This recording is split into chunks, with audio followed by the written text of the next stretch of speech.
Komentar pedas netizen memang gak pernah pilih waktu. Dan kali ini, seorang artis senior yang biasanya kalem, adem, penuh wibawa, tiba-tiba buka suara. Bukan soal karir, bukan soal gosip murahan, tapi soal seseorang yang sangat ia jaga. Nama Dude Harlino kembali naik ke permukaan setelah pernyataannya mengenai istrinya. Dalam pemberitaan dari berbagai media, Dude akhirnya menanggapi nyinyilan soal istrinya, Alyssa Swebandono, yang disebut-sebut pendidikannya tidak terpakai karena saat ini hanya fokus mengurusi rumah tangga. Beberapa waktu terakhir, Alyssa memang jadi sorotan. Netizen mempertanyakan keputusan Alyssa yang memilih fokus mengurus keluarga, bukan kembali aktif di dunia hiburan.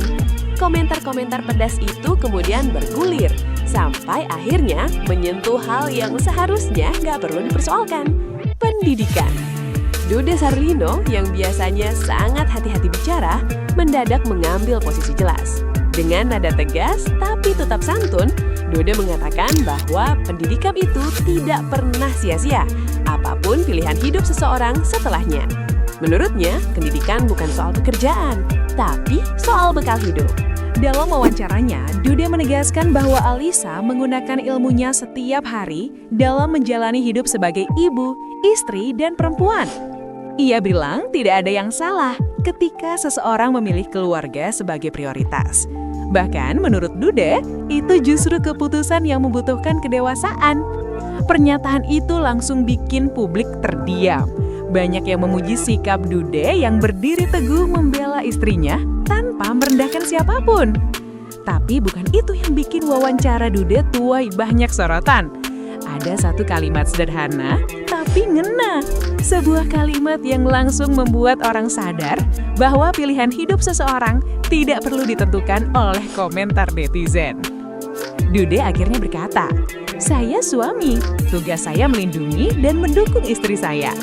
Pendidikan itu bukan untuk dipamerkan, tapi untuk dijalani dan diterapkan dalam kehidupan sehari-hari."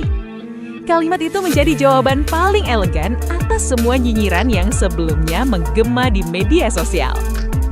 Sebenarnya sikap Dude Harlino ini contoh nyata bahwa melindungi keluarga nggak harus dengan marah-marah, cukup dengan ketegasan yang berkelas. Dan kadang, pilihan hidup seseorang tidak perlu validasi publik, cukup bahagia dalam menjalaninya dan bermanfaat bagi dirinya sendiri dan terutama orang-orang terdekat. Kalau menurut kalian, apakah pilihan Alyssa Swebandono sudah tepat? Drop pendapat kamu di komentar dan sampai jumpa di video selanjutnya.